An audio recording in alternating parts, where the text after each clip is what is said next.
Hi, Adult Health One. So this is Module 6A. We have Chapter 8, which is Fluid and Electrolytes. This PowerPoint is just covering fluids, okay? And then Chapter 10, Overview of Infusion Therapies. So there's going to be Module 6B. That's going to cover our electrolytes. And so we're splitting it into 2 weeks also. You'll get 2 weeks in class to go over these as well, okay? These are our objectives. All right. So water is the primary constituent of cells and surrounds each cell. The female body is 55% water and the male body is 65% water. So total body water is distributed between 4 compartments. We have intracellular, which is inside the cells, extracellular, outside the cells, intercellular, which is like around the cells, inter and extra, extracellular is outside the cells. Intercellular is part of what is around the cells along with plasma, okay? So intercellular and plasma fall under extracellular because that is outside the cell. Intracellular just includes all fluids present within the cells, and extracellular is everything outside of the cell. Okay. Intercellular fluid, which is part of extracellular, surrounds all cells, providing nutrients to the cell and facilitating waste removal. Lymph fluid is an interstitial fluid. You're going to notice we have multiple names for essentially the same deal. Interstitial fluid is another, it's like saying extracellular fluid. Interstitial fluid is the stuff that's outside the cells, outside the vascular system. It's kind of floating around in the center there. So lymph fluid is an interstitial fluid. When fluid enters the lymphatic system, it returns protein and excess interstitial fluid to the circulatory system, which would be the veins, right? And then plasma is about 80% of total body water, and that's in the intravascular system. We can have some of that. A lot of this, you kind of have to go back to your biology class, your microbiology, and associate yourself with the concepts of like diffusion and osmosis and all of that. Because remember that everything in the body is permeable. So everything is moving back and forth, trying to keep us in a state of homeostasis. All right. So just keep that in your brain while you're thinking of how these fluids are moving. All right. So fluid is kept in balance through I's and O's, right? Intake and output. In general, on average, 2,500 mils of fluid is processed daily by the body through gains and losses. When we are talking your normal med-surg patient, a benefit or a deficit of 300 mils is within, that's an acceptable range, all right? Anything above 300, we're going to want to let the physician know about. Whether or not that's 300 mils that the patient is holding on to, or that's 300 mils that the patient has excreted likely through urine or other output, right? Maybe stool. But in general, 300 we're okay with. Anything above that, we want to question. And that's with somebody who doesn't have kidney failure, doesn't have heart failure, doesn't have anything crazy going on. All right, that's just in general. So intake of fluid, right, it's not just through our water, but solid fluid, perfect. Solid food, cellular anaerobic respiration. You know, as we're breathing, we're inhaling and expirating secretions, right? That's why I like droplet, because we're spitting as we talk, like it or not. Primary loss of body water is via urine. You do lose fluid in stool, exhaled air, just like we talked about. And then, of course, if you're like perspiring, right, we lose fluid that way. This is all talking about the fluid shift. It's a fluid concentration gradient, right? So based on the solutes and based on the fluid, this is called osmosis. Things are moving back and forth. And it is dependent on the number of particles in the solution. So when we say particles, we are meaning our electrolytes, proteins, stuff like that. When we talk about fluid shifts in particular, we think sodium and then potassium, because we have the sodium potassium pumps that work together, right? So we think about sodium and potassium in particular related to fluid shift. And don't forget, sodium likes to follow water. Where we have salt, we're going to have water, okay? We're going to talk about that more when we get into electrolytes, though. So number of particles or solutes per unit of solution determines osmolality. What that means, osmolality is simply the measurement of solutes in a given unit of fluid. All right, unit of solution. So it's just talking about the concentration of particles in a solution. So we also talk about like osmotic pressure, onconic pressure, all of that stuff, all of those things that you might remember from microbiology. And these things cause the fluid to move in and out of the cells, into the intravascular space and into the interstitial space.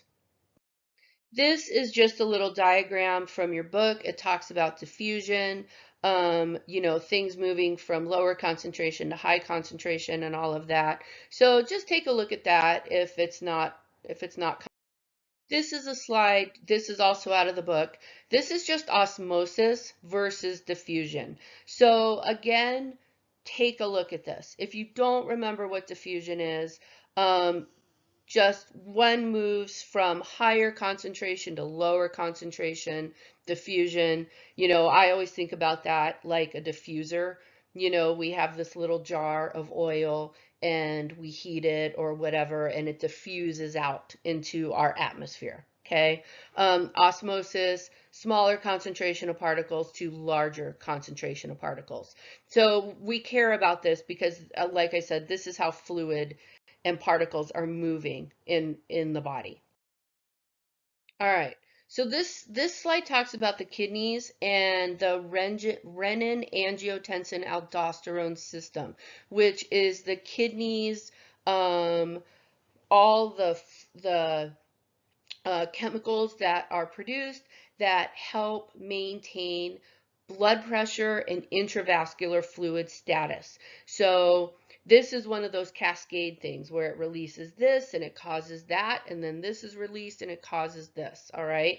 Whole cascade. So kidneys are primary organs in regulating fluid volume and electrolyte balance to maintain homeostasis. Blood urea nitrogen measures the nitrogen portion of urea and serves as a measure of glomerular function. Don't forget, we depend on glomerular function because that's the active part of the kidney, right? We care what's going on with that. Urea is the end product of protein breakdown by the liver. Urea is what gives urine that ammonia smell. So when you have really highly concentrated urine, maybe the person's dehydrated, they haven't been taking in enough fluids, you get that really strong ammonia smell, right? Whereas if your person's hydrated and whatnot, urine doesn't really have too strong of a smell. So normal BUN level is 8 to 21, but if our person is 90 years of age, it goes to 10 to 31. Not that you have to memorize those, but that is just an example of how we know as you get older, things aren't functioning as well, not as efficiently, right?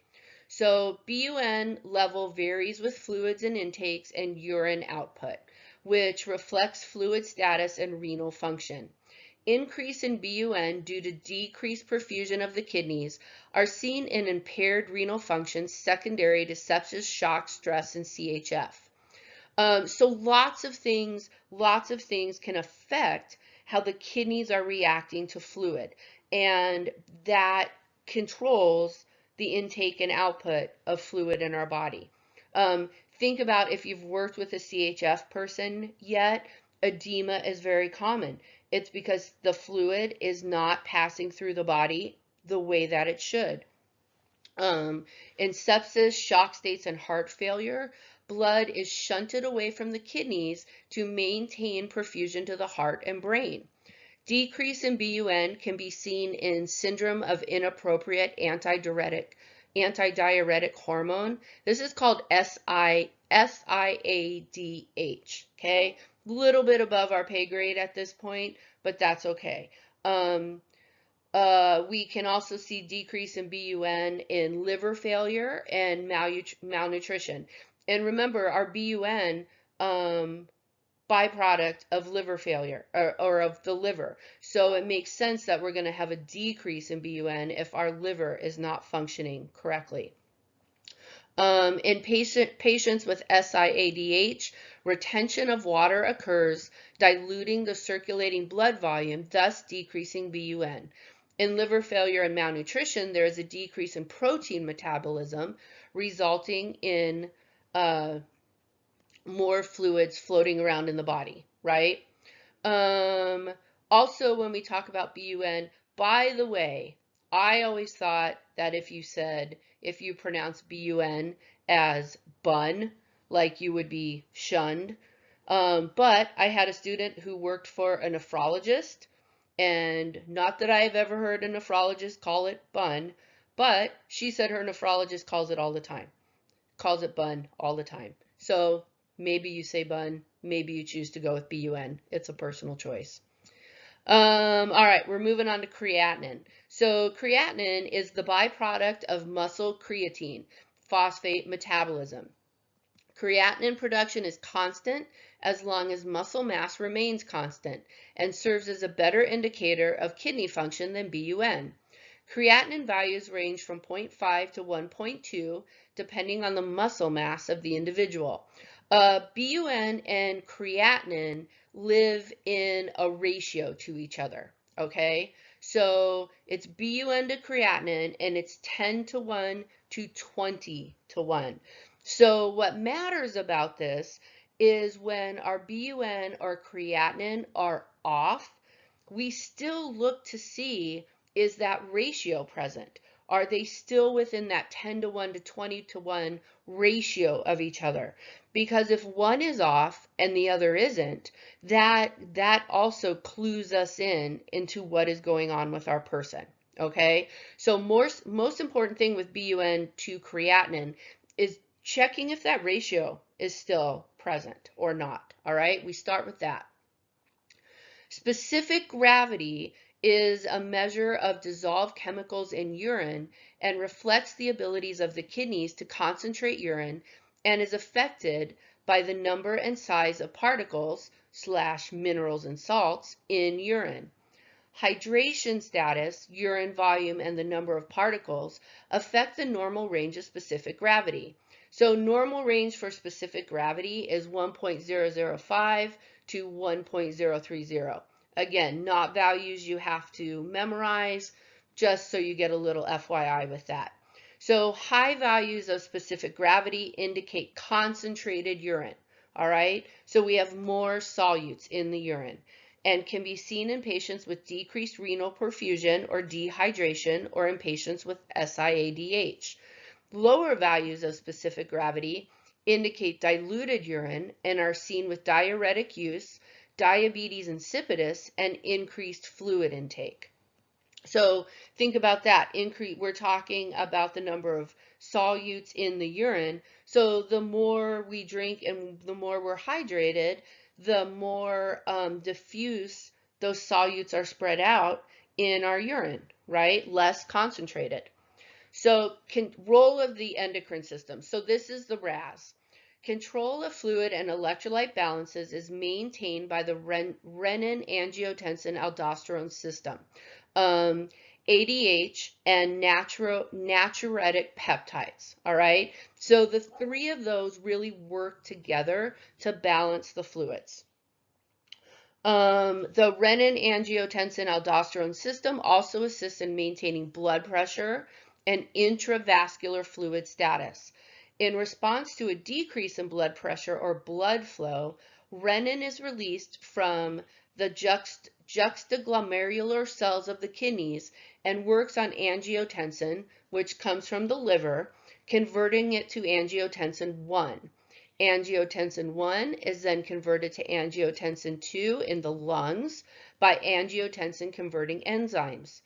Angiotensin 2 is a potent vasoconstrictor, so, right, that also stimulates the release of aldosterone and stimulates the thirst mechanism, increasing fluid intake.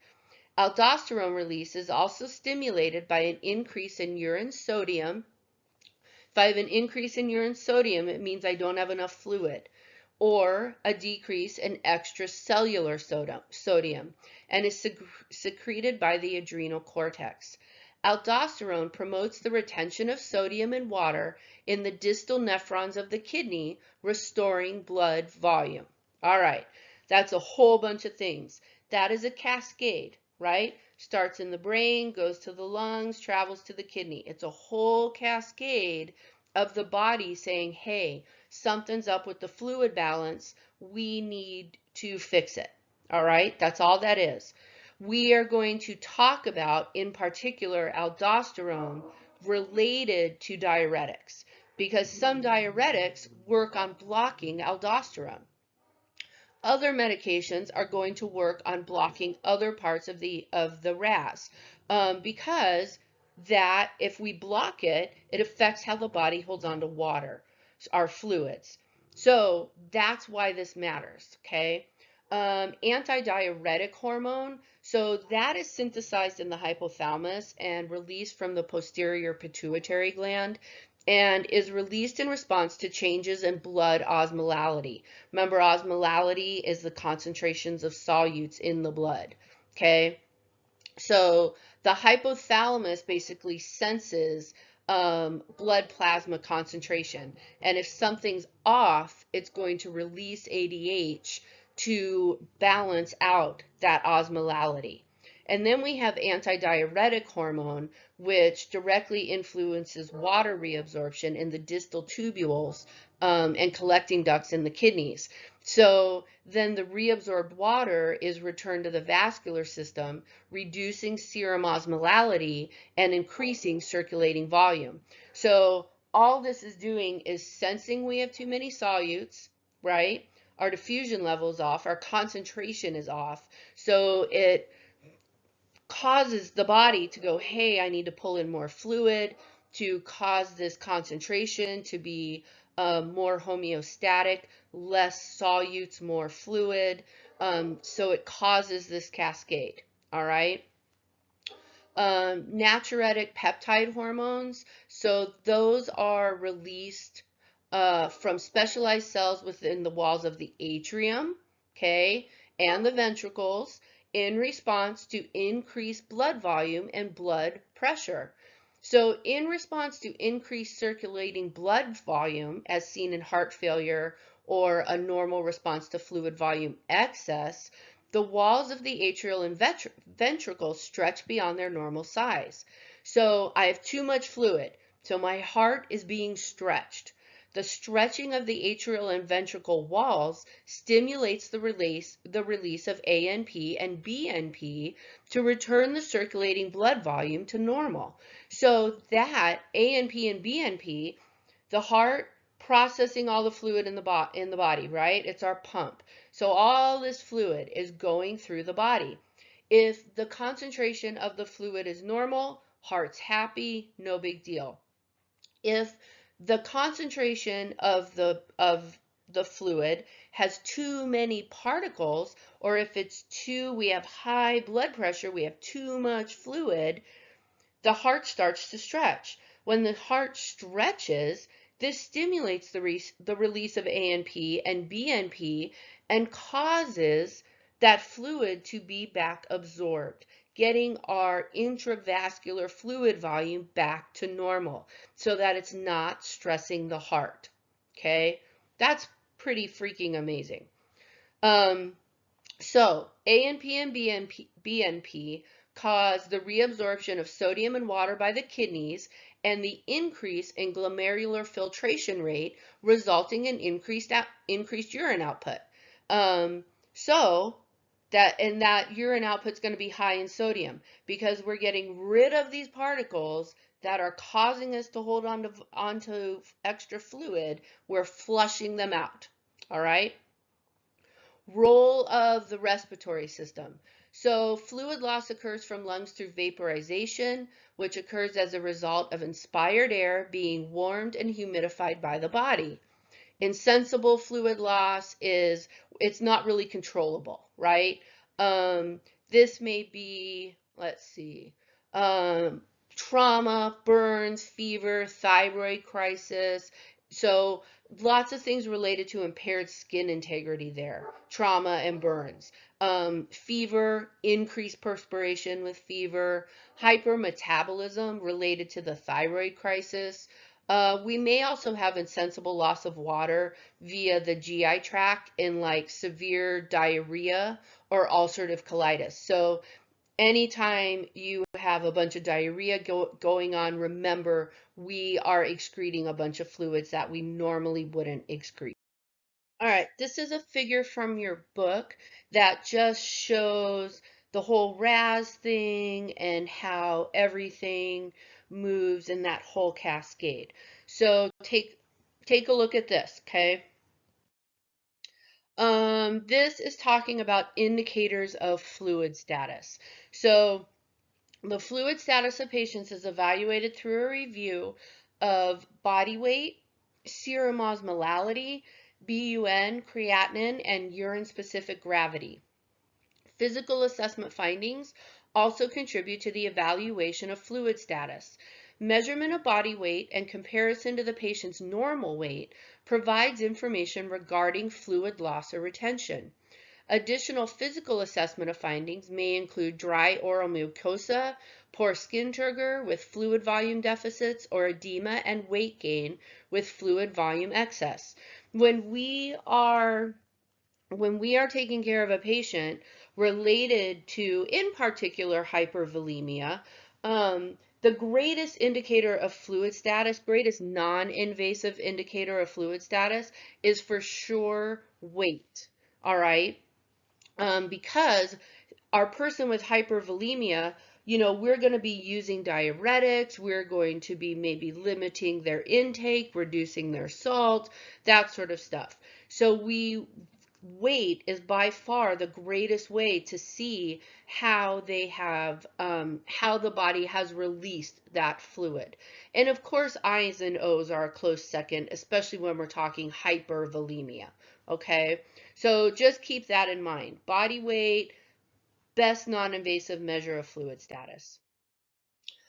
This is talking about our age-related changes because, of course, we always want to take that into consideration. So, as we've talked about, there's numerous physiological changes, disease processes, and the management of those disease processes. Because remember, part of the problem is our medications influence certain parts of the cascade of holding on to fluids or letting fluids go, right? In particular diuretics. So are people with heart disease, kidney disease, stuff like that, they may be on diuretics and that affects fluid balance in the body. So there could be psychosocial factors related to fluid and electrolyte balance. Don't forget our older people have a decrease in taste, smell, and thirst.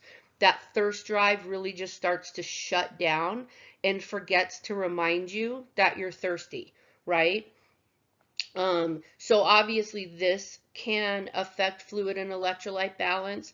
You're pretty safe in assuming that people over 65 are in some state of dehydration. It just happens. Um, Also, they can't smell as well, so maybe they're not eating. It used to be fun to go out to eat, and now, they can't taste as much. They can't smell as much. They're not hungry. They're not thirsty, so that sort of thing kind of goes to the wayside. It's not uncommon to be for not only for an older person to be dehydrated, that we can pretty much assume, but sometimes malnourished, especially depending upon what disease processes they have going on. There's decreased immunity, weight loss, and just an overall deterioration of health status is not necessarily uncommon. There could be arthritis. We talked about heart failure, hypertension, all of that stuff. Um, don't forget what happens with the bladder. There's problems with bladder control. So let's say I want to go shopping with friends. I know I'm going to be out for 2 to 3 hours. Am I going to be adequately having all the water and maybe purposely choosing not to drink water because I'm worried that I may, be incontinent while I'm out with my friends, right? Same goes with if you get, usually you don't get into bowel incontinence unless there's like a dementia or something going on. But if you do have bowel incontinence of some sort, maybe you've had a bowel resection, you're worried about that, you may choose not to eat, if you have kind of a full day because you don't want to risk that incontinence, right? People also have ill-fitting dentures, or absent teeth, which can make it not only difficult to eat, but probably affects food choices as well. There may be transportation, reduced income, all sorts of things. We always talk about our cognitive changes, dementias. I know with my dad, we took him out to an Italian restaurant and he normally orders lasagna. They didn't have lasagna, they had raviolis, so we got him that. He did not know how to eat the raviolis. Like he didn't know to cut them, he didn't know how to use the knife and fork. It's dementia is very interesting, and the way that it affects, can have an effect on things that you're not expecting, because he certainly had not shown difficulties eating up until that point. But so always think about that. Now we're going to talk about hypovolemia, all right? So fluid volume deficit is a decrease in fluid in the body and can occur in the interstitial, intravascular, or intracellular spaces. Fluid volume deficits are a common problem and may coexist with acid-base and/or electrolyte imbalances. A fluid volume deficit develops when fluid loss exceeds fluid intake, right? So we're having more out than in. Makes total sense. A fluid volume deficit occurs because of excessive loss of fluids, insufficient intake of fluids, or fluid shifts. GI loss of fluid through vomiting, diarrhea, and nasogastric suctioning contributes to excessive loss of fluids.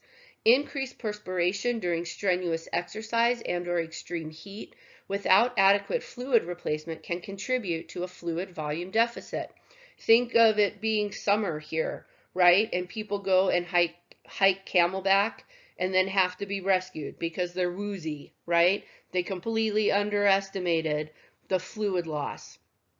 And now they feel dizzy and stuff because they have low sodium. Additional causes of fluid losses can be hemorrhage, diabetes insipidus, diabetic ketoacidosis, and adrenal insufficiency. Insufficient intake of fluid can occur because of nausea, anorexia small a, so the person's just not eating or drinking correctly, or inability to swallow, right? Somebody could have oral injury, neck trauma, maybe they have a stroke and can't swallow. So altered thirst mechanism can decrease the recognition of the need to drink. That's our older people. Also, inability to communicate thirst, maybe cognitive delay or a dementia, something like that. Aggressive treatment of fluid volume excess with diuretics can also result in a fluid volume deficit. So what that is talking about, and this is really important to nursing, because when we are talking about the treatments for hypovolemia, the easiest way to put it is we're going to increase that volume. We're going to replace the volume, right? But what we run the risk of doing is tipping the scale to the other side.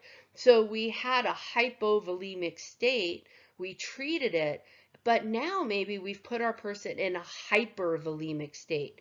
And the other can be true as well. We're treating for hypervolemia, so we put our person on diuretics, we want to get rid of that fluid, and then we tip them into a hypovolemic state, right? So our biggest concern is always throwing off that balance and not maintaining the middle. So when you're treating your hypovolemic person, you always want to be aware of the signs and symptoms of hypervolemia so that you can know if we have perhaps over-treated a person, and vice versa. If you're treating a hypervolemic person, be aware of those hypovolemic states, because again, did we deplete them? Did we treat too much? All right. So that's kind of our biggest consideration with all this, is tipping our person the other direction.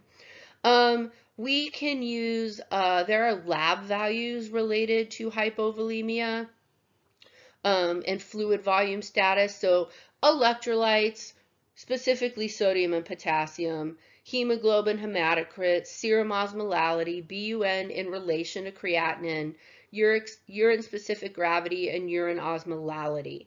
In fluid volume deficit, elevations of serum osmolality, urine specific gravity, and urine osmolality are observed as the kidneys work to conserve water. The kidneys conserve water as a result of the role of aldosterone through reabsorption of sodium, and ADH increases water reabsorption in the distal nephrons. Hemoglobin and hematocrit also may be decreased if the fluid volume deficit is secondary to hemorrhage or elevated with the loss of fluid volume. And then, of course, don't forget that hemoglobin is the protein molecule within red blood cells that carries the oxygen. Hematocrit is the percentage of the red blood cells in the volume of whole blood and is dependent on the number and size of red blood cells. With decreased circulating volume, hematocrit is falsely elevated. So what this is saying is hemoglobin and hematocrit. Let's say I have low volume because I've hemorrhaged, all right? So hemorrhage, I am expelling a bunch of blood all at once, all at the same time.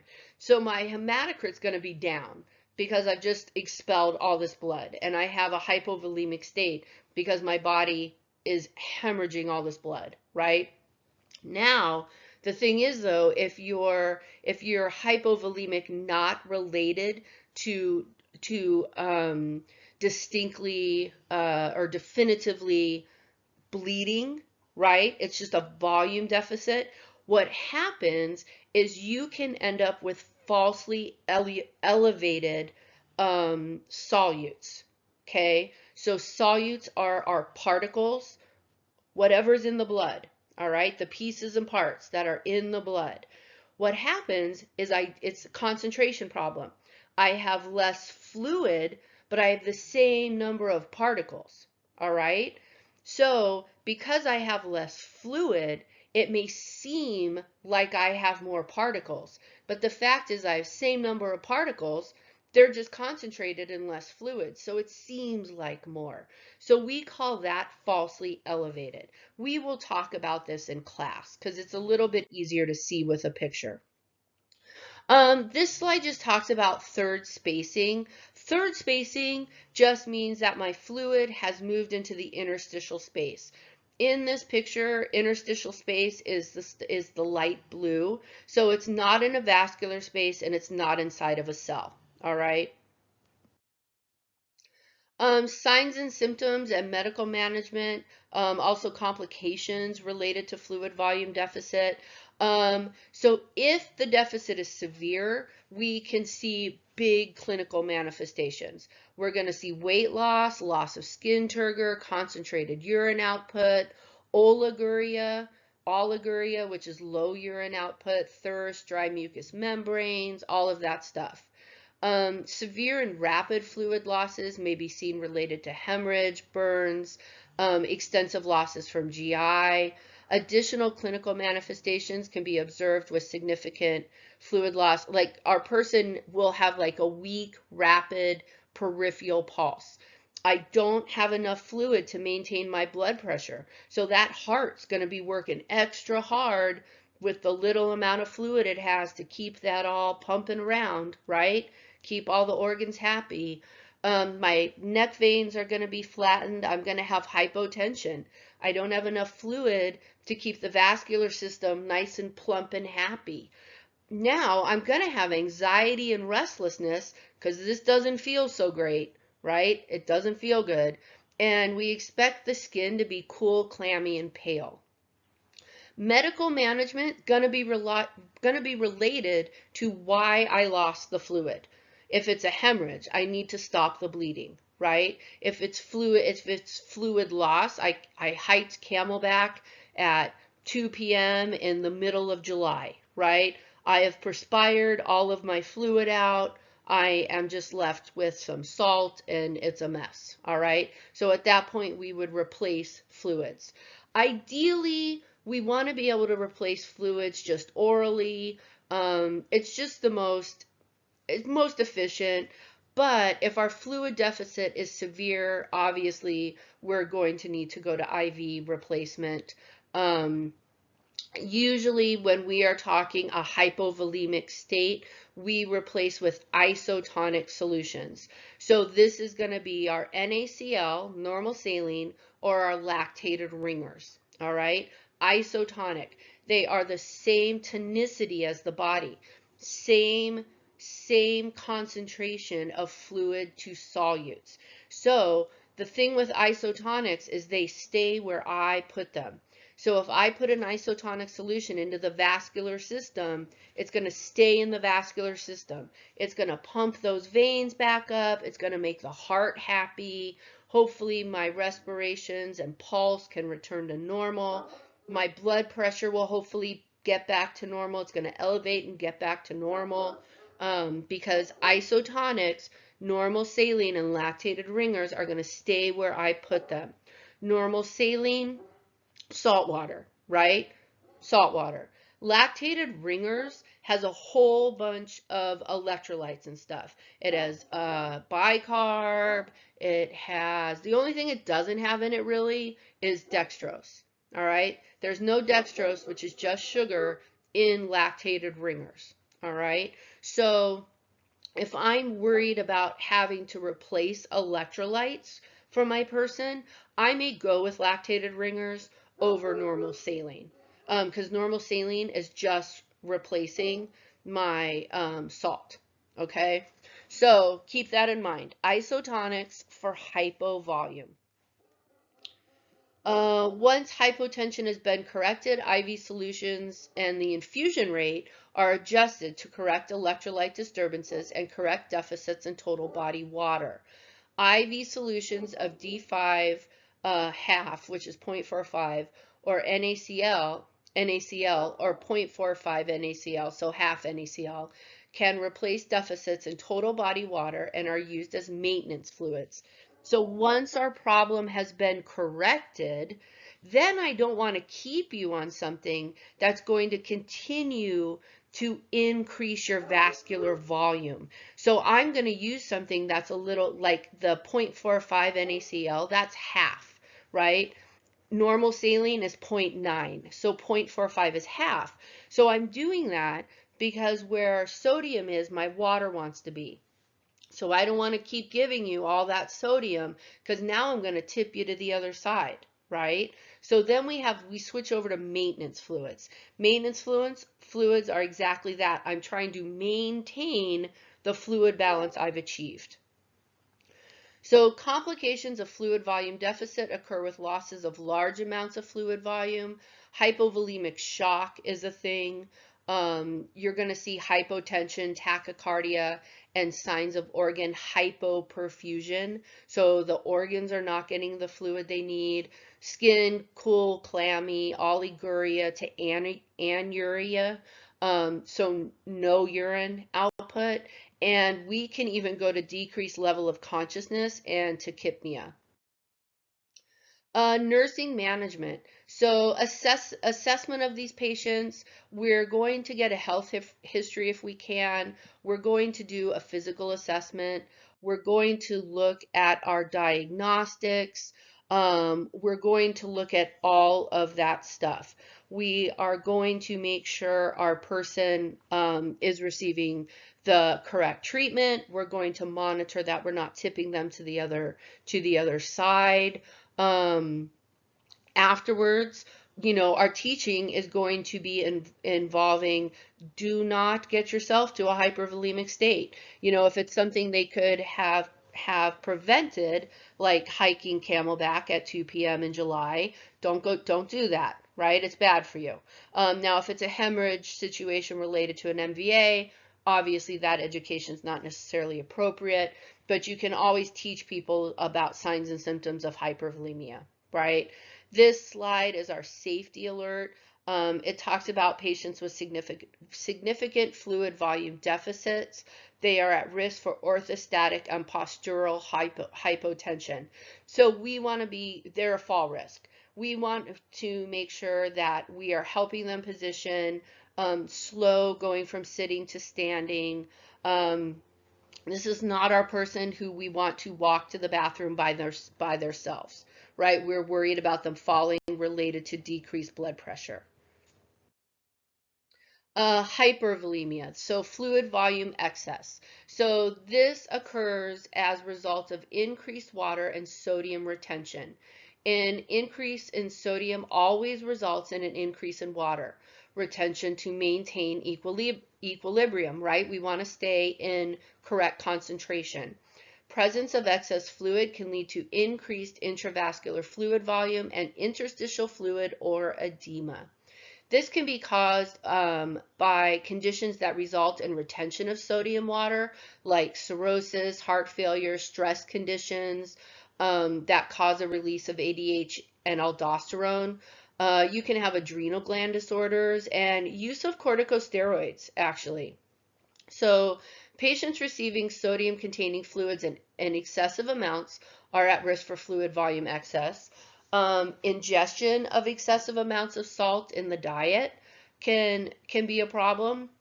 Lab tests that we look at, BUN, same deals, electrolytes, hematocrit, BUN, serum osmolality, we throw in albumin. Hematocrit and BUN may be low, secondary to dilution. So we have too much fluid. So now it seems like we don't have enough solutes. And maybe we do. Maybe we have the same number of solutes as usual. They are just floating in too much fluid. So it's concentration problems. Let's see. All right. So you can have hyponatremia also with hypervolemia. Again, that's concentration problem, and low serum osmolality, which means I have too little solutes in all of that fluid. Clinical manifestations, so again, too much fluid, weight gain, right? Ascites, edema, increased urinary output, cardiac manifestation. So now my heart is having to pump too much, right? It's getting inflamed. It's getting stretched out. Remember that? So hypertension, tachycardia, you may have an S3 heart sound, an extra sound in there, and jugular vein distension. In patients with heart failure, cardiac output is not able to meet oxygen demands of the body. To meet these oxygen demands, the sympathetic nervous system is activated, increasing the heart rate and cardiac contractility, both of which increase blood pressure. As a result of decreased tissue perfusion, activation of the RAS occurs. Angiotensin II stimulates the release of aldosterone, which then promotes sodium and water reabsorption by the kidneys, further increasing the circulating blood volume. An extra heart tone S3 is present because of the large amount of blood volume entering the ventricles during diastole. Jugular vein distension develops as blood backs up in the right side of the heart. We're going to get respiratory symptoms, right? Because again, all that fluid is backing up. So I'm going to expect to hear crackles and wheezing because of extra fluid. I may also present with a decreased oxygen saturation. And again, this can be related to concentration. So management of fluid volume excess, I'm probably going to put my person on diuretics, right? I want the body to start shifting that fluid out. I can terminate or decrease infusion rates. I don't want to be giving my person any salt, any fluids that contain salt, because salt is going to cause my body to hold on to fluids. Complications, basically worsening heart failure and progressive pulmonary edema.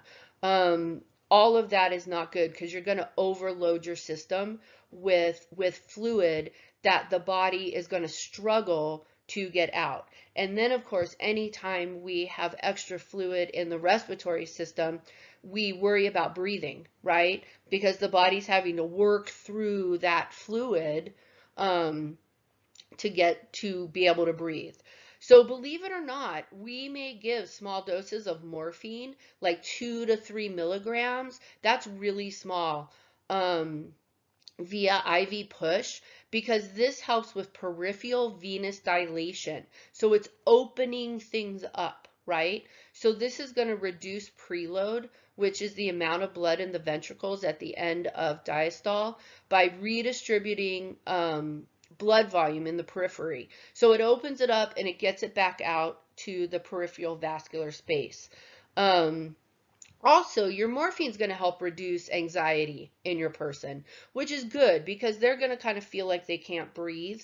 So, and you know, when you can't breathe and you feel like you can't breathe, you kind of can't breathe more because of your anxiety. So the morphine helps with that. So we're going to use diuretics, Lasix, there's multiple diuretics we could choose from. We want to look at our electrolytes and see what's going on. We may also use like nitroglycerin because that's a vasodilator as well. So that can help. And you're going to use your diuretics in conjunction with some sort of vasodilator to help get that fluid moving and out. Nursing management, again, if we can get a health history, we want our health history. We're going to do a physical assessment. We're going to look at our labs, weight, calculate I&O. We're going to talk about onset and duration of symptoms, recent illnesses, right? This could be related to illness. Physical assessments, our person may have crackles. Don't forget about that S3 heart sound. The heart's working overtime to pump all this fluid. Abdominal distension or ascites, peripheral edema, distended jugular veins. We're going to want to get a weight and find out what our person's weight normally is. Nursing care, we're going to monitor our I's and O's, obviously. We're going to administer whatever meds the physician orders. If our person is inpatient, we're going to be getting daily weights. We kind of want that the same time every day. If we weigh them using a bed scale, like we want to specify top sheet, bottom sheet, pillow, top sheet, bottom sheet, blanket. So we're weighing the person with the same stuff every day. Don't forget that a kilogram of weight is equal to 2.2 pounds, and that equals a liter of fluid. That's a lot of fluid. So we're really looking to get that fluid off. So kilogram of weight is 2.2 pounds, and that is equivalent to 1 liter of fluid. So we are also going to provide patient education. They may need some med education. They may go home on a diuretic, right? We're going to talk about the balance between sodium and fluid. Also daily weights and when to notify the physician. This is a slide just talking about our isotonic fluid. So isotonics stay where I put them. All right, I put them into the vascular space. They are the same concentration as the body. They are going to stay in the vascular space. It's normal saline and lactated ringers. This is my hypotonic versus hypertonic. So hypotonic is less concentration than the body, has less solutes in it than the body. So it causes fluid to shift out of the cells, out of the vessels into the cells. Okay, so hypotonics are actually going to hydrate the cells. My problem, my concern is that I can increase edema or cause edema even. All right. So hypotonics cause the fluid to move out of the vessels into the cells. All right. This is my 0.25 NaCl, my 0.45 NaCl. That makes sense because my normal isotonic 0.9 NaCl, which is the same as the body, if I'm hypotonic, I'm less than the body concentration. So anything that's lower than 0.9 NaCl, 0.25, 0.45 is going to be hypotonic. Also, my 5% D5W, that's just dextrose and 5% water. All right. Now the thing with D5W to know is yes, it's normally isotonic, but because that glucose burns off so quick once I put it into the body just metabolizes that up. I'm left with my water, which is actually hypotonic. All right, so FYI on that. Hypertonic is going to shift fluid back into circulation. Okay, so these are going to be greater concentration for the most part. Now I have a D5.45 NaCl, but remember with my D5, that dextrose burns off real quick. Okay, my hyper sodiums, my 3%, my 5%, those are going to cause this drastic fluid shift. Now, the biggest thing is when we are using hypertonics, this is an ICU situation because if I cause an overshift of fluids to somebody, I can kill them. So this is a one-on-one, this is monitoring our patient, seeing what's going on. This causes vascular expansion. It's going to replace electrolytes, but I'm really worried about that fluid overload and too quick of a fluid shift. So this is a big deal. This is just talking about, this is straight out of the book. This is fluid volume deficit versus fluid volume excess. This is table 8.3. It's a nice little comparison, so take a look at that. This is overview of infusion therapies. So, people may need infusion therapies because we were talking about hypovolemia. People need meds, they need blood, nutritional support. So we're restoring fluids. We could be restoring electrolytes. Maybe somebody cannot swallow, right? So we're going to be replacing all of that. Let me see. Just finding stuff that's important in here.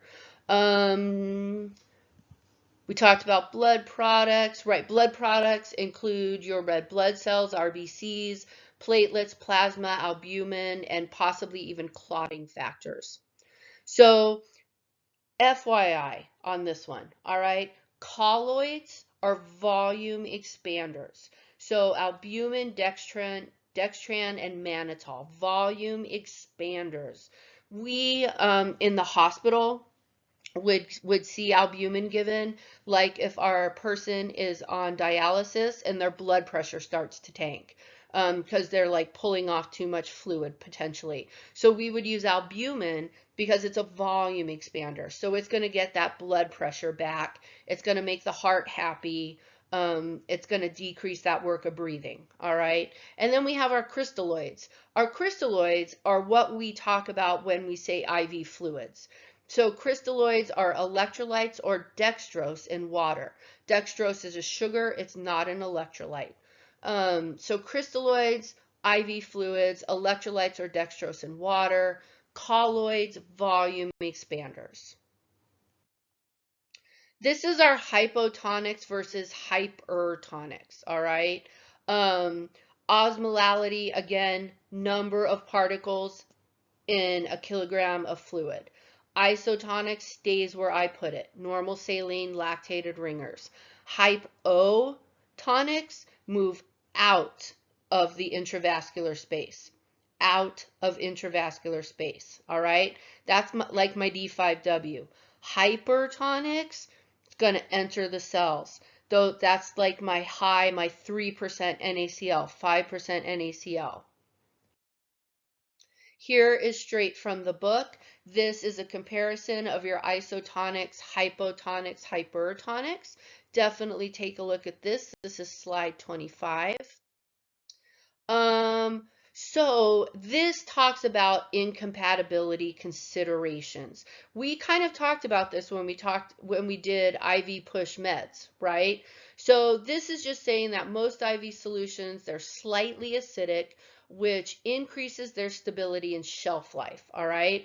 So medications with a pH of less than 7 are acidic. Those with a pH of greater than 7 are basic. Fluids or meds with a pH value of less than 5 or greater than 9 need to be administered through a central line because they can damage the vein, actually. All right. Acid-base disorders are discussed more in chapter 9. So we just need to be aware that we are running the correct fluids together. All right. We also need to be aware of the signs and symptoms, not signs and symptoms, but signs of incompatibility. Because let's say we accidentally do run something incompatible. So a lot of times you're going to have a color change. You're going to notice cloudiness, haziness, turbidity, formation of a precipitate, or even formation of gas. Can you imagine you hook someone up to an IV and all of a sudden a gas is forming, right? Maybe you notice, and maybe you don't see the gas, but maybe your bag starts expanding, all right? And that is not good. So color, cloudiness, haziness, turbidity, formation of precipitate, or even formation of gas. And that gas we may see by the fact that our bag is puffing out. All right. So always be aware that you need to be checking what you are running together and that those things are compatible without question. Worst case scenario, call your pharmacy. All right. Call your pharmacy and then you would document that you consulted pharm. All right. That covers your back, to be perfectly honest with you. This is talking about, according to the journal Pharmaceutical Technology and Hospital Pharmacy and the Journal of Pharmaceutical Sciences and Research, incompatibilities are the most common IV med errors in the hospital, with an incidence of 25% and with 2% having a severe clinical significance. Medication incompatibilities may cause IV catheter obstruction, venous irritation, decreased potency of medications, pulmonary or renal emboli, multi-system failure, and even death. So this is us, right? This is us. We're the ones hanging those meds. And it is up to us to verify because this problem is preventable. Okay, this is preventable. So take it seriously, have it in the back of your mind. This talks about vein considerations. So veins are the low pressure blood vessels that return deoxygenated blood to the heart. Nurses need to take into consideration patient conditions, characteristics of solutions to be infused. You know, we don't want to run blood through a tiny little needle. We're going to cause our red blood cells to lyse, explode, basically. Because if we're trying to squeeze some big fat particle through a tiny little needle, it's going to squish that big fat particle and cause it to break apart, right? So you need to know what you're running. And you need to know what size needle, catheter, IV catheter is appropriate. And then you need to take into consideration what's going on with your person. Let's say I need to run blood on my person, but they're incredibly dehydrated. Maybe they're old. They have no veins that I can see. Ultrasound comes down, can't even find them. We may need to consider something like a central line or a midline, which is a little bit more stable. It's placed by somebody. They actually go in. identify the vasculatory system, get it in there, it lasts longer, and you can run a lot of things through that and don't have to worry about it. So our types of IV devices, we talked about PIVs. We just placed PIVs in lab this week. They run from 14 to 27 gauge. Remember, our 14 is going to be giant. It's giant. It's in reverse. 14 is like a drawing needle. It's going to be huge. 27, itty bitty. All right, super little. Midlines, the difference between a midline and a central line is where they terminate.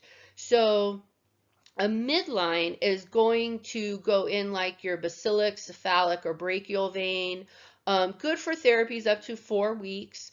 Not for use for meds that require a central line. There are going to be medications that specifically require a central line, and those are related usually because they can be so damaging to the vascular system. So midline is like, let's say midline is probably about 6 inches long, okay? Terminates, it does not terminate like a central line right by the heart. Central line is probably about a foot long, and terminates right by the heart, all right? So we have greater risk related to a central line because of its proximity to the heart, the damage it can cause if it gets infected, right? I've set this line up right by the heart. If that gets infected, that infection then is right next to the heart. That can be a problem. There's also an IO, which is an intraosseous access device. This uses a drill, and when I say it uses a drill, it's like go to Home Depot and buy a drill, right? They actually drill into the bone marrow, usually in like the tibia. You'll see this used with dehydration, emergency access, like trauma victims, maybe in the field or in the ED. They'll place an IO. Normally, once somebody gets to the floor, hopefully we can take that IO out and have a central line placed, but an IO is quick and dirty, right? You drill that into the bone marrow, you're right into that system, and you can pretty much give whatever you want as fast as you want, okay? This is a nice little slide 30. It's your colors to identify catheter gauge. We talked about this when we were placing our PIVs. Your colors are standard. They're universal, all right? So if you memorize your colors, then you can quick look at your person and see what gauge they have in. You don't have to go back to the notes. You don't have to guess, whatever. It's by color. Also, this has what the different gauges are good for. Obviously, 14, 16, 18, those are our big old guys, right? So that's trauma, that's blood, rapid administration of large volumes. Like if we need to open something up and just have it shoot into our person, we're going to go 14, 16, 18. 20 is about the smallest you can use with blood transfusions.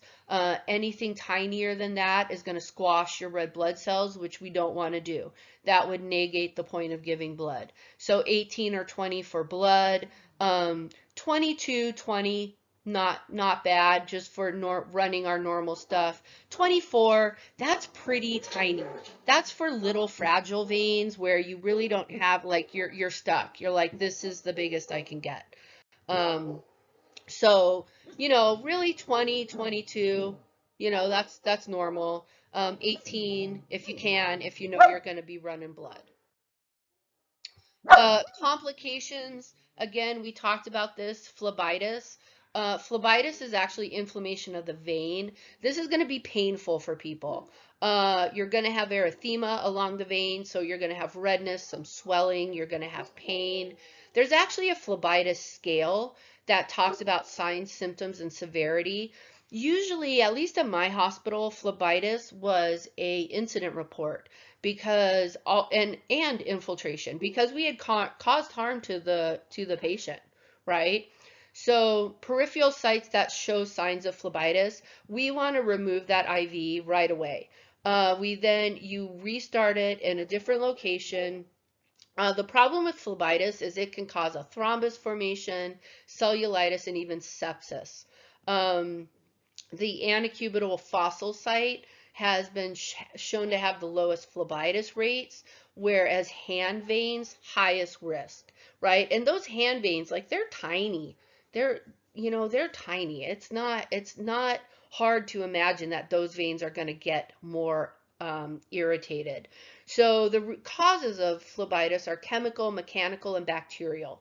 So chemical phlebitis is the result of the infusion of irritating solutions. So this can be meds that have like a high acidity to them or a high acidity. And the peripheral vein, it's too little. It doesn't allow for enough hemodilution of the fluid as it exits the catheter. So it irritates the vein. Vanco, potassium, super irritated. They also should be run through a central line, PS. So mechanical phlebitis is a result of catheter irritating the vein. So maybe we've put too large of a catheter in a tiny little vein, and for whatever reason it didn't blow on us. But actually that catheter in there can be in there moving around and irritating the vein. Also, you can see this happen if we don't secure our catheter well enough. So again, catheter is moving. It's this plastic little thing in there, and it can cause irritation. And then, of course, bacterial is caused by bacteria. Infiltration, this just means our fluid, whatever we're running, is infusing into the tissues around the vein. It's no longer going into the vascular system, it's going into the tissues. So this can happen with anything, even. It can be a central line, it can be a peripheral line. This can cause blisters. We can see leaking from the skin, like you do with edema. You can see the problem is if it has a high acidity level, it can cause real damage to the skin. So if you are administering something particularly nasty like chemos, you actually require extra training to be able to administer these very irritating fluids, solutions, because of the damage we risk doing to the patient if we do it wrong. All right. So there's like chemo certifications and stuff like that that you can get. So we are going to, again, we're going to be looking for swelling, we're going to be looking for pain, redness, anything like that.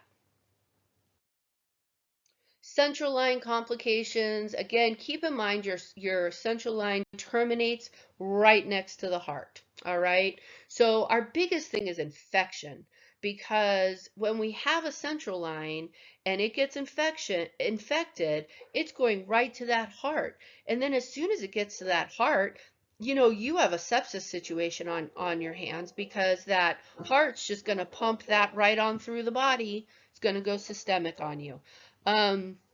We worry about this related to TPN, because TPN has a high sugar content.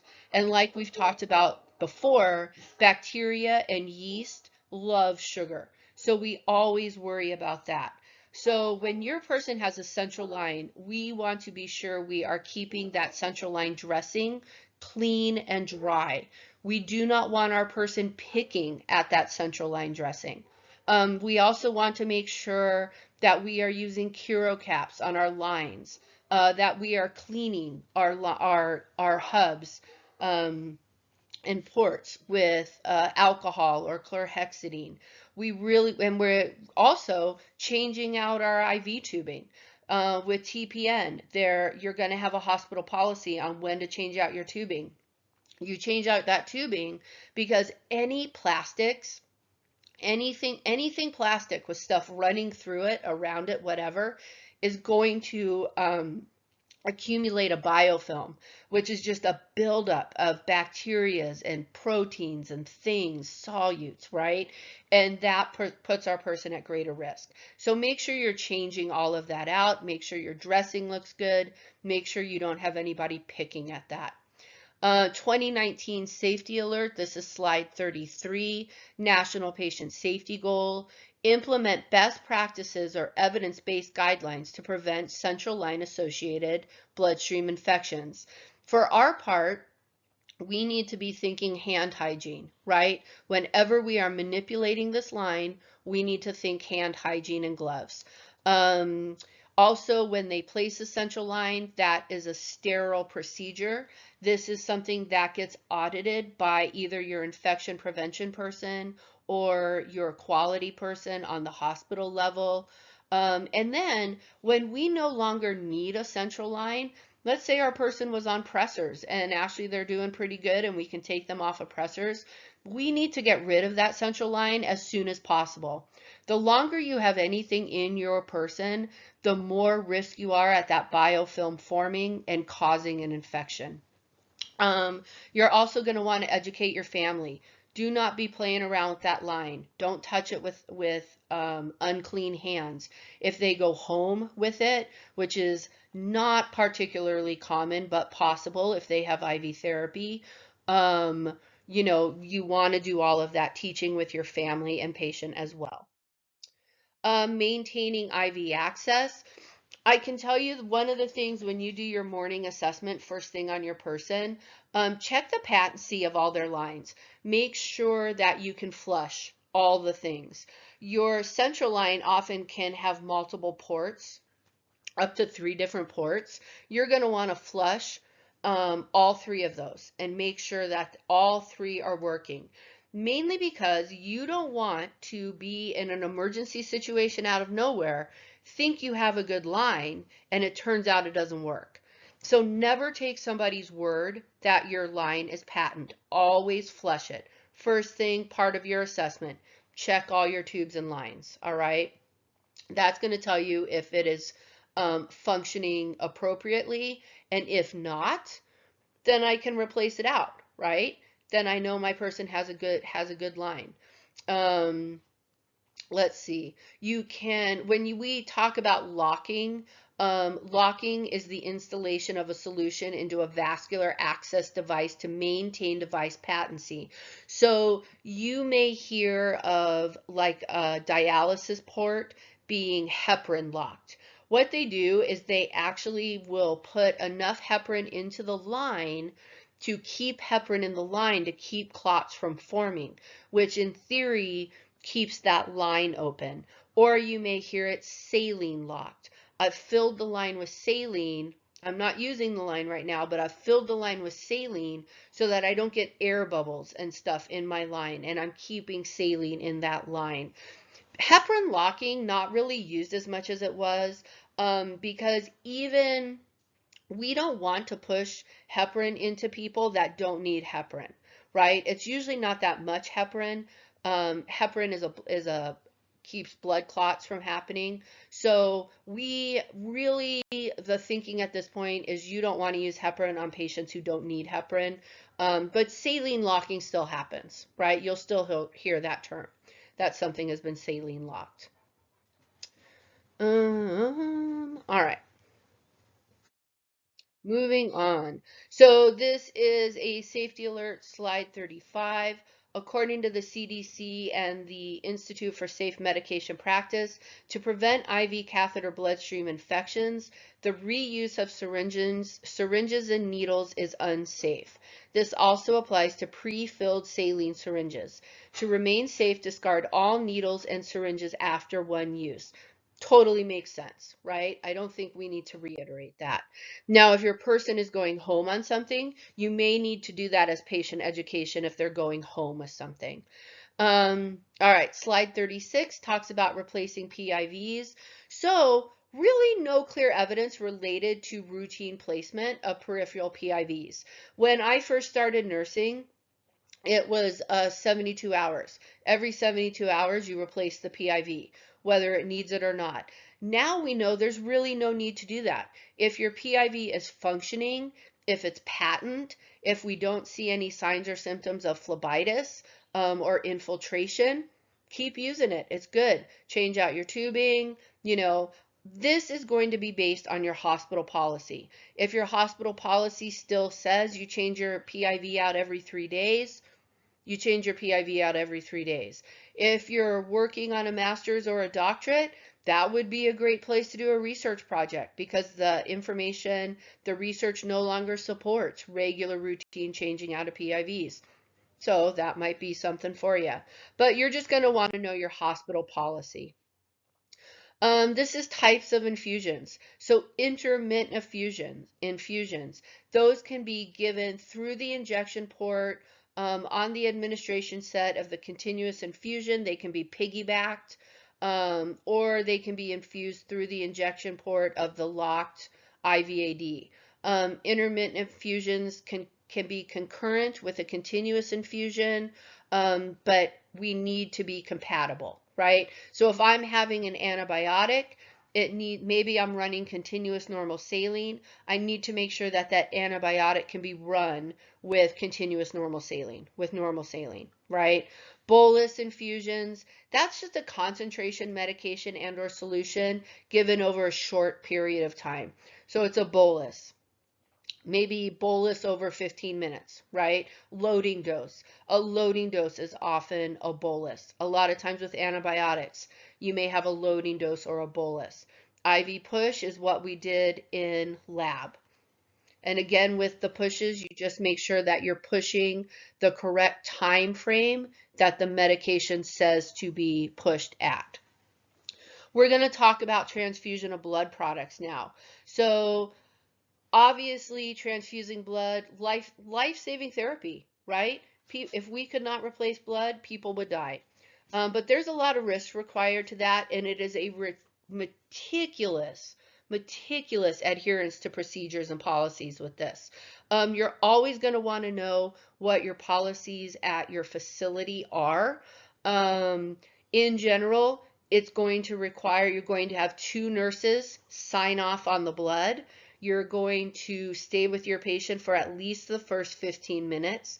You're going to monitor vitals every 15 for probably at least the first hour. And that's because we're looking for a reaction, right? Modern practices for blood collection, there's multiple screenings that are done on volunteer donors, right? Multiple screenings. So the blood supply these days is really, really close to 100% disease-free from things like syphilis, hepatitis, and HIV due to the screening processes. And we don't really transfuse whole blood that often. It is more efficient actually to administer portions of blood, right? Components of the blood. So you're going to see like RBCs, right? Red blood cells, fresh frozen plasma, platelets, granulocytes, clotting factors, and albumin.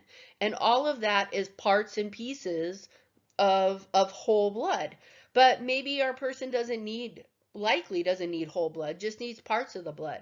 So not only can we use, just think about how many more bags of transfusions you can get from a donation of whole blood than if we were just to always use the whole blood one thing at a time. Blood components are considered living transplants, right? They need to be stored according to strict standards. They need to be kept chilled. Some of them do contain preservatives, and this, a lot of times, it's the preservatives that people may have reactions to. There's strict time limits on how long we can run blood, how long it can be out of storage. So like when you pick it up from the lab or the blood bank, how long the time lapse between picking it up from blood bank to when you have to have it hung, and then how long it has to infuse for. In general, that timeline cannot exceed 4 hours. Then that blood component needs to be returned to blood bank because it's no longer good. Your order should indicate type of blood component to be administered, number of units or volume, usually it's units though, and a flow rate or duration of the infusion. So I can say run at 75 mils per hour, or your order could potentially say run over 2 hours, okay? And any other parameters that may be involved with that. So your order should tell you exactly what you need to know. Let's see. I know you guys have talked about like compatibilities, Rh positive versus Rh negative, all of that. Um, Again, we're going to monitor for signs and symptoms of a transfusion reaction. This can be, you may even have part of your order be to administer Benadryl when you start the transfusion. And this is to help mitigate any of those smaller signs and symptoms that can be irritating but aren't really a full-blown reaction, right? So don't be surprised if you see that. Let's see. We only want to flush blood products with normal saline because normal saline does not cause a fluid shift. All right. Remember, we want our 18 to 20 gauge needle. Um, Unused product with blood, always return to the lab. If your person has a reaction, we return the blood product and the tubing to the lab because they need to make sure what they did or didn't do on their own. Blood products have special tubing. So make sure when you're running blood, or blood products, you are using the correct tubing. They may have filters in them. It's just specific tubing for blood transfusions. This is types of transfusion reactions. Know that all of these are stop the transfusion, notify the provider. So regardless, there's multiple types of reactions, but whatever it is, we stop that transfusion and notify the provider. Also keep in mind, we do not leave our patient. So with that in consideration, we may stay with our patient, monitor them, and have like our charge nurse or the nurse in the room next to us go call the physician for us. So take a look at those. This is just a slide on TPN. So TPN is indicated when it is not possible to provide adequate nutrition using the oral or enteral routes. So I can't do tube feed on my person and my person can't eat. A lot of times this is related to the gut not working appropriately. Maybe that's trauma related. Maybe it's cancer and they had to remove some things. There's all sorts of things that can go wrong with your gut. So TPN is run through a central line. It provides all the major macronutrients, so proteins, carbs, and lipids, and micronutrients. So those are our electrolytes, vitamins, and trace minerals, and water. So TPN should be providing your patient with all the things that they need. All right. It's going to give them carbs, it gives them water, it should keep them hydrated, it gives them lipids, which are fats. Lipids can either be contained in the TPN or you may run lipids separately. TPN also has special tubing. TPN tubing is changed on a very regular basis because there is glucose in TPN, and again, bacteria and yeast love TPN, and I have to run my TPN through a central line. So I'm really thinking infection related to TPNs. Like you do not want your people on TPN any longer than they need to be on. There's also something called PPN, which is less specific than TPN. PPN can be run through a midline. TPN is based on my person's labs. What nutritional needs do they have? So TPN based on specific to my person, okay? And then I have PPN, which is less specific and can be run through a midline. So you may see both. Both require specific tubing, both hopefully used for as little time as possible because of the infection risk to the person. So that concludes this part of Module 6, again, there will be another one related to electrolytes. Thank you.